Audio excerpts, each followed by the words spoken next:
Good evening, everyone. Here we are again. I wasn't sure if perhaps was a bit too late to do the stream, but I check, and tomorrow my students here 10 they have their PPE. So I was thinking like, oh, you know what? Let's do it for responsibility. I'm just sharing in the Instagram the photo I just took, saying that I am ready to start. You never know. You never know. Some people can be following there. I have informed my students in Teams, but anyway, the idea is to reach to the largest amount of people as possible. Today's topic is for sure going to be in the exam, and it's probably one of the most important topics in chemistry, which is about chemical bonding, and that's what we're going to talk about today. Okay, I see we have already 7 people, so I want to go directly to the topic. Thank you very much for being here on let's put the camera on a Sunday evening. I hope you will enjoy. So starting with the topic, we're going to see chemical bonding between elements, all right? And the difference between a compound and a mixture is that the compound has chemical bondings between the elements, between the different molecules. Between the elements, let's say. Let's make our life easier, right?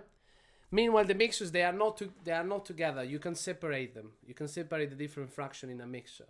That's why you have learned about the 4 separation techniques, which are distillation, chromatography, filtration, and evaporation. You cannot do any of that with compounds, okay? Because in compounds, the elements, they are bound by 3 chemical bonding, 3 different types of chemical bonding. Is there anyone in the chat who knows the name of the 3 chemical bonding and would like to share? Let's wait for a few seconds more. Anyone knows the name of the 3 chemical bonding? If you are year 10, your PP is tomorrow. Ionic, metallic, and covalent. That is exactly that. So those 3, they cannot be separated by physical method.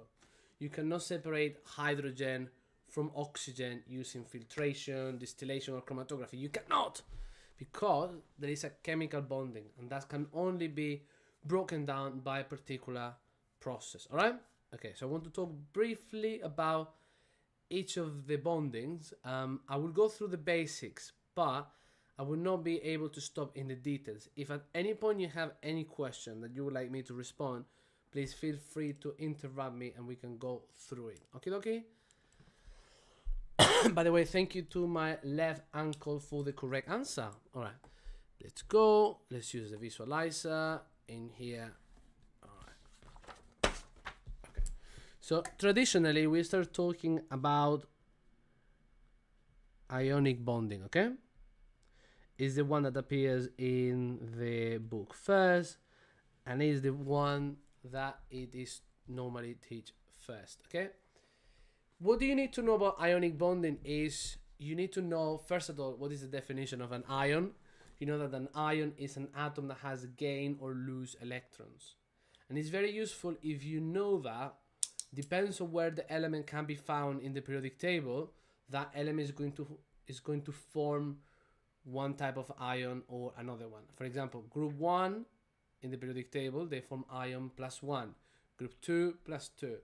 Group 3 +3. Group 4, like carbon, they don't form ions. Group 5, like nitrogen, -3. Group 6, like oxygen, -2. And group 7, like fluorine, -1. If you remember this, it's much easier to know what ions they are going to be formed and what sort of elements they're going to react together. For example, the easiest example that you will see, all right? Sodium is in group 1 in the periodic table, therefore it has 1 electron in the outer shell, all right? Gentle reminder for everyone, sodium is Na. And the electronic structure is 2, it's 2, 8, 1, okay? Because sodium has 11. Sodium atom, okay? We are talking about atoms. And sodium could react with 4 ads. That's completely ridiculous. Sodium can react with fluorine, which fluorine has 7 electrons in the outer shell because it is in group 7. It's important when you are doing this kind of diagrams that you represent electrons with different shape. In here I'm using a circle or a dot. In here I'm using crosses, okay? And fluorine is 2, 7. If you go to the atom of fluorine, you know that it has 9 electrons. I know that perhaps some of the details I'm going very fast. If you want me to slow down, just let me know, okay? Anyway, what sort of ions these elements they are going to form? Well, sodium is going to lose 1 electron, and it's going to be sodium plus 1, okay? We normally represent the ions between brackets. And fluorine, what it's doing is fluorine will gain an electron. And it's going to be fluorine minus 1. If you want to represent the movement of the electrons, it would be this electron coming from here to there. Why this is happening? Because when sodium loses this electron, now the last shell has 8 electrons, meaning that it is full. It reaches the same electronic configuration as a noble gas, and that is the maximum stability, okay?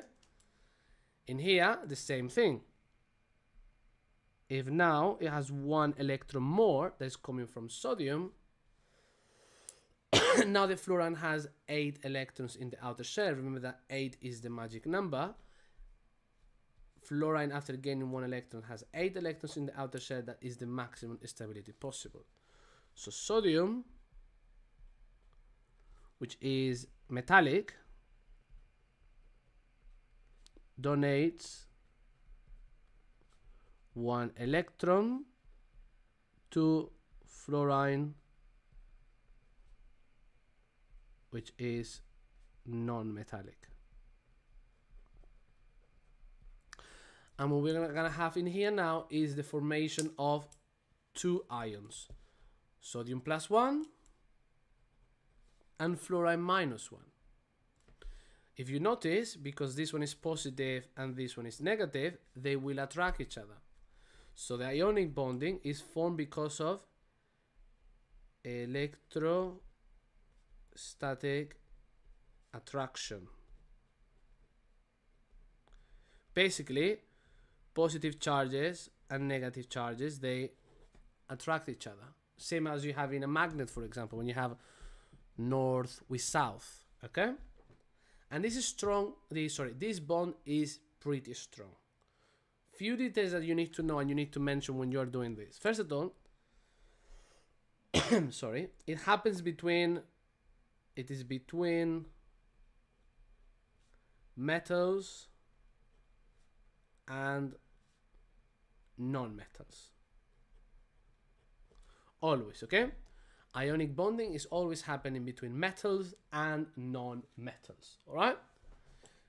Second, it is a strong bond. It's a strong bonding. And because it's a strong bonding, the ionic compounds, they are solid and room temperature. They also have, because it is a strong bonding, high melting and boiling point. High melting and boiling point. By the way, guys, what about my handwriting? Is it clear? Everyone understands? All good? No problem with that? No problem with the handwriting?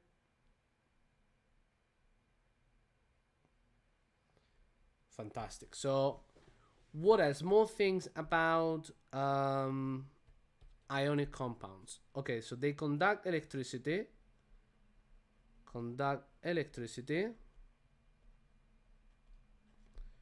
When molten or in solution.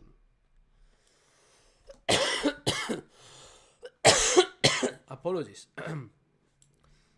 And they form structures that they have structures with a regular pattern, and they can form some large structures that we call giant ionic lattice with double T, okay? I think these are the most important detail about ionic bonding, all right? What they can ask you is, they can give you different elements, yes? And they can ask you for you to draw where the electrons are going and what is the charge of the ions that they are going to be formed and how much is going to be the ratio between the metallic and non-metallic. I will give you one example, all right? Because this one is the easiest one, because you have group 1 reacting with group 7. But you could also have the example of one element from group 2 in the periodic table, like calcium, reacting with an element from group 7. Imagine that now we are talking about calcium chlorine, okay? You know, calcium is in group 2 in the periodic table, meaning that it has 2 electrons in the outer shell. Chlorine has 7 electrons. Because it is in group 7 in the periodic table, we know that chlorine has 7 electrons. Chlorine needs 1 electron to be completed. 1.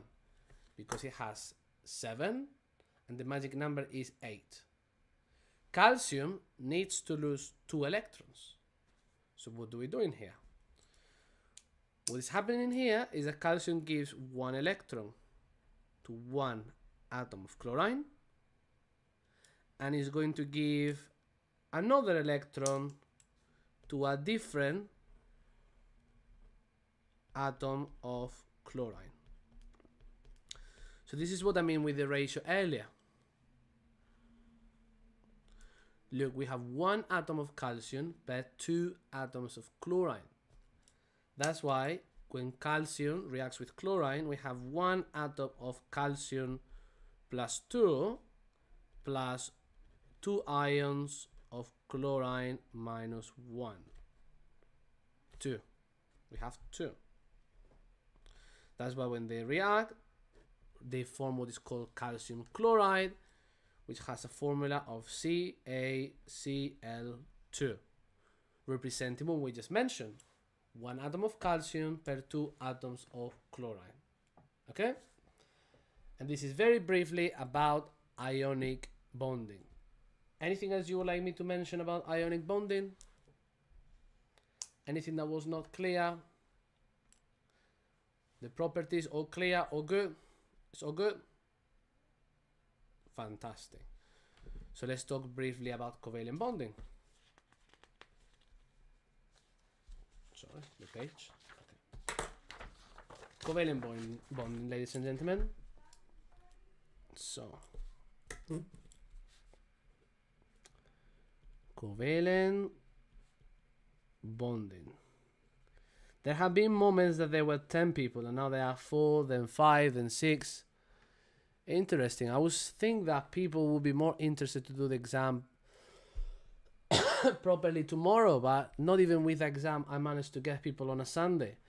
I think I would probably stop doing streamings on Sunday. Anyway, covalent bonding is happening between non-metals, all right? If earlier we mentioned that ionic is happening between metal and non-metal, covalent is always happening among non-metals, non-metal with another non-metal, okay?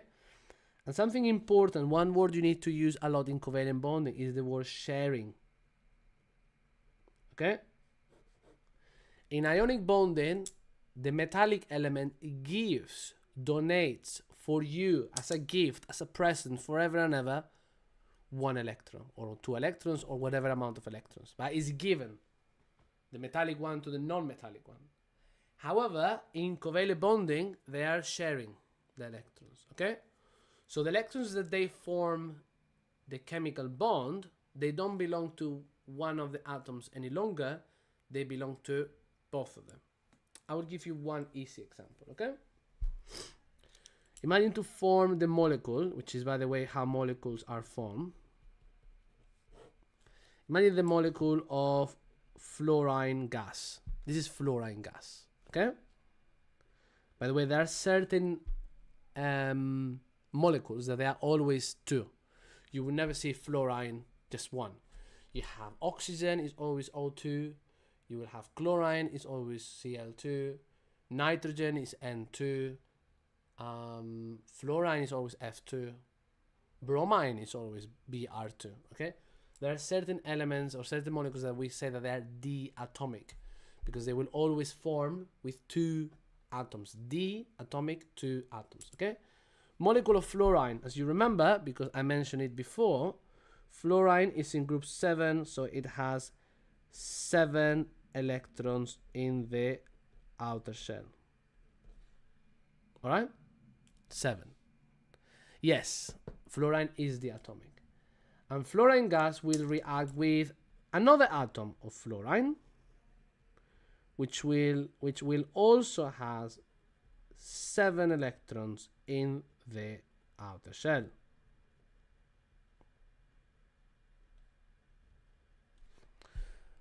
This fluorine needs 1 electron to be completed. This fluorine needs 1 electron to be completed. So what they do is they form a bond between them.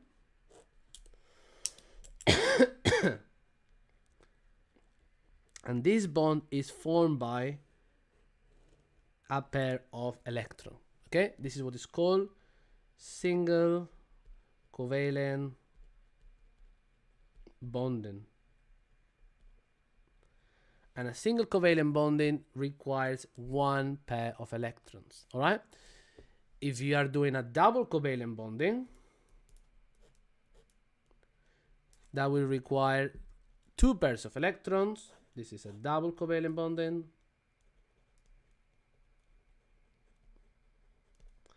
Where are we going to see this, for example, in the molecule of O2, oxygen 2. If you look at the diagram for oxygen 2, it is like this. All right, it has double covalent bonding. Or it could be triple covalent bonding, where you will have 3 pairs of electrons. Triple covalent bonding. Okay, where are you going to see this, for example? In the molecule of nitrogen. The molecule of nitrogen has a triple covalent bonding. That's why nitrogen is so stable, right? That's why it's very unreactive, because it has 3 chemical bonding. Having both the both atoms of the nitrogen together is a very stable, very unreactive molecule. Okay, few things about covalent structures or covalent molecules or covalent whatever. They are normally liquids or gases at room temperature. Okay, and that is not because the covalent bonding is weak, it's because of weak intermolecular forces.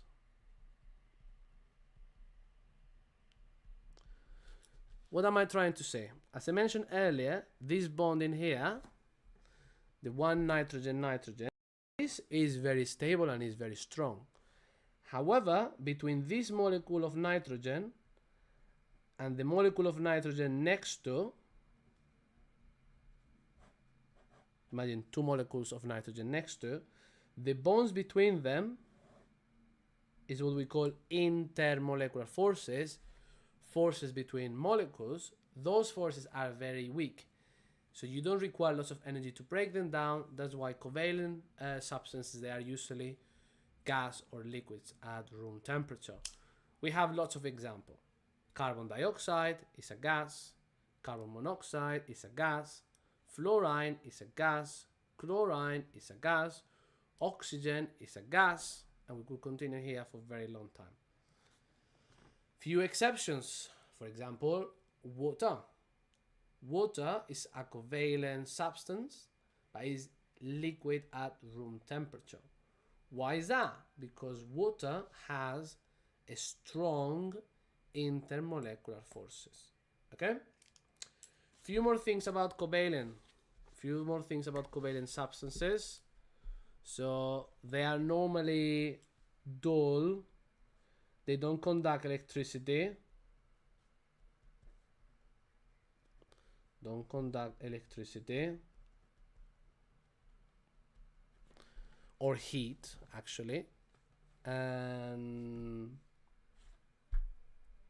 some of them, they form structures that they are called giant covalent structures. One example of this would be diamond, for example. Diamond is made of carbon, which is a non-metal. Okay? How does carbon look like? How does diamond look like? It looks like a pyramid. It looks like something like this.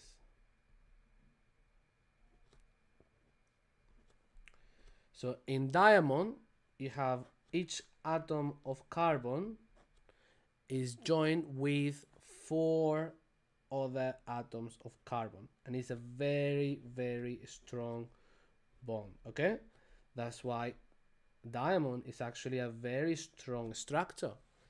It's the strongest structure. Okay, you cannot compress. It's very strong structure. Okay, and it is made of a non-metallic element. Okay, please remember that covalent bonding is about sharing. I would love to spend more time going different molecules and different diagrams, but we really don't have much more time. I see a question in here. How does seasoning a wok work? Cause you need to heat it up a lot till the point where carbon steel becomes blue. So metallic elements change color with the temperature. Okay, if you have seen movies where they are like forging swords, you see that when you put a metal under very high temperature, they first turns to orange, then to red, then to white. If you increase the temperature, it will turn to other colors. But anyway, the idea is that metals changes colors with the temperature. Okay. The last bonding I want to talk to you about is metallic bonding. Metallic bonding.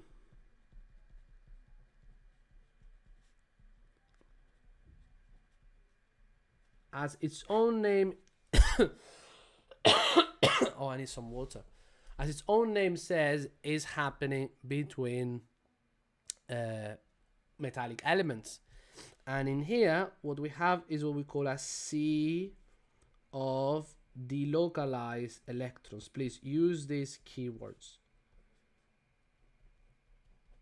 All right? Sea of delocalized electrons. So imagine we have nucleus of metal atoms forming layers like this. And you might be thinking, sir, what about the electrons? Where are they? So now the electrons that they used to belong to the atoms, now they belong to all of them. And they surround all the atoms, preventing the structure to move, keeping it compact, strong. Okay? All the electrons that they were surrounding the atoms before, now they are surrounding not one atom but all the atoms at the same time, keeping the structure fixed. This is why metallic elements, they are strong, they conduct electricity, they conduct heat, they are shiny. Okay? They are also malleable. What is the meaning of malleable? That we can change the shape. They are also ductile. And we can also make them layers, because you can cut the layer there. Okay?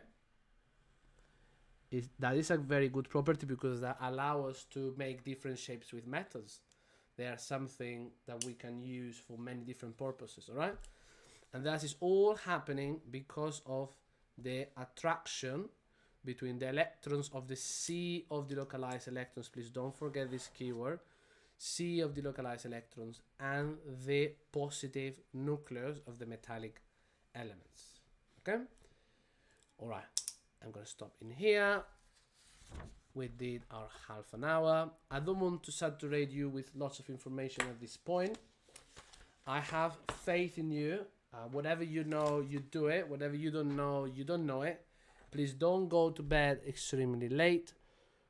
You can read perhaps the topic a bit more once again before going to bed.